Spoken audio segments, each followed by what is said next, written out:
Assalamualaikum warahmatullahi wabarakatuh. Alhamdulillahirabbil alamin wassalatu wassalamu ala asyrofil mursalin Muhammad wa ala alihi wa sahbihi ajmain. Hadis nomor 66 diriwayatkan dari Abdullah bin Mas'ud radhiyallahu anhu. Ia berkata, orang-orang bertanya kepada Rasulullah sallallahu alaihi wasallam, "Wahai Rasulullah, apakah kami akan disiksa sebab apa yang telah kami lakukan di masa jahiliyah?" Beliau menjawab, "Barang siapa di antara kamu memperbaiki diri setelah masuk Islam, maka ia tidak disiksa sebab apa yang telah ia lakukan pada masa jahiliyah. Dan barang siapa berbuat jelek setelah masuk Islam, maka ia akan disiksa sebab perbuatannya pada masa jahiliyah dan Islam." Hadis ini juga diriwayatkan oleh Al-Bukhari nomor hadis 6921. Hadis 67 diriwayatkan dari Abu Hurairah radhiyallahu anhu. Ia berkata, Rasulullah sallallahu alaihi wasallam pernah bersabda, Allah Azza wa Jalla telah berfirman,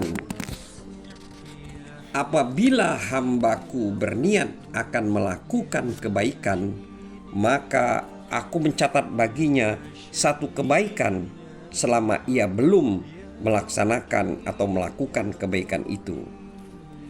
Kalau ia telah melakukannya, maka aku mencatatnya 10 kali lipat.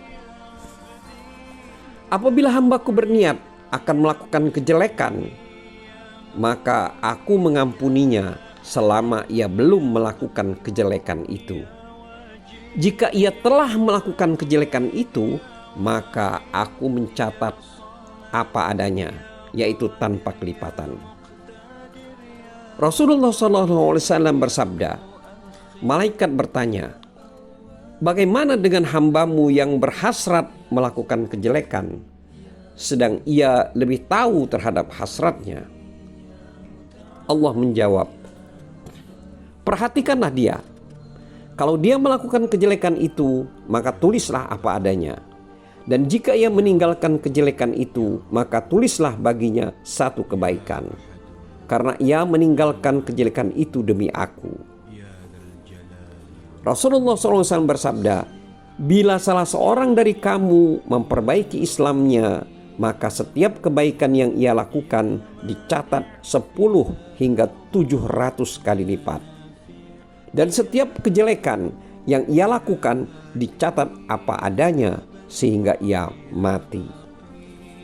Hadis ini juga diriwayatkan oleh Al-Bukhari nomor hadis 42. Hadis 68 diriwayatkan dari Abu Hurairah radhiyallahu anhu. Ia berkata, Rasulullah sallallahu alaihi wasallam pernah bersabda, sesungguhnya Allah tabaraka wa ta'ala tidak mencatat niat umatku untuk berbuat jelek selama tidak diucapkan dan tidak dilakukan. Hadis ini juga diriwayatkan oleh Al-Bukhari nomor hadis 2828. Hadis nomor 69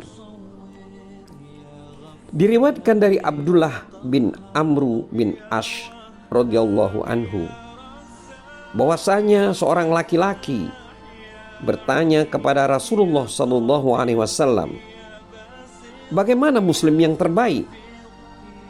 Beliau menjawab, orang yang lisan dan tangannya tidak menyakiti muslim yang lain.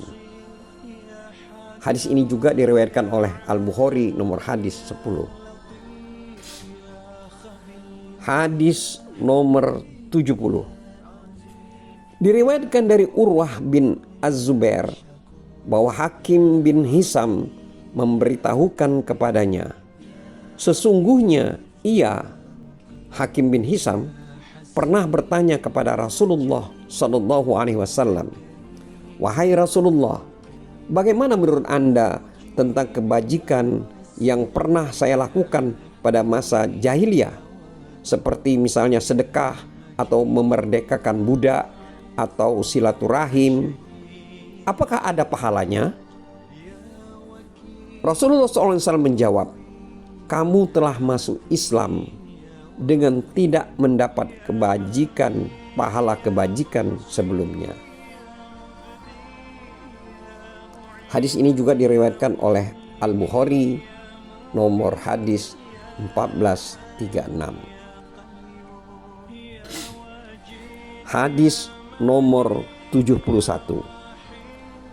Diriwayatkan dari Huzaifah radhiyallahu anhu, ia berkata, kami pernah bersama Rasulullah sallallahu alaihi wasallam.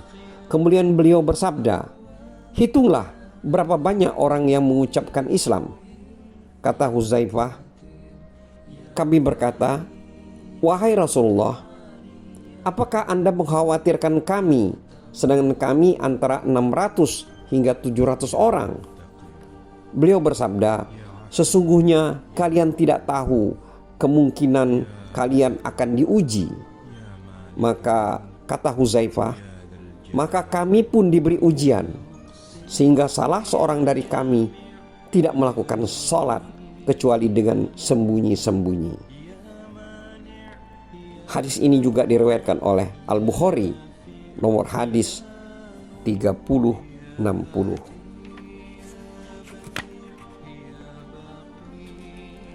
Hadis nomor 72. Diriwayatkan dari Ibnu Umar radhiyallahu anhu dari Nabi sallallahu alaihi wasallam, beliau bersabda, sesungguhnya Islam muncul pertama kali secara asing dan akan kembali menjadi asing sebagaimana pertama kali muncul, dan Islam akan kembali berlindung di antara dua masjid sebagaimana ular kembali berlindung ke dalam liangnya.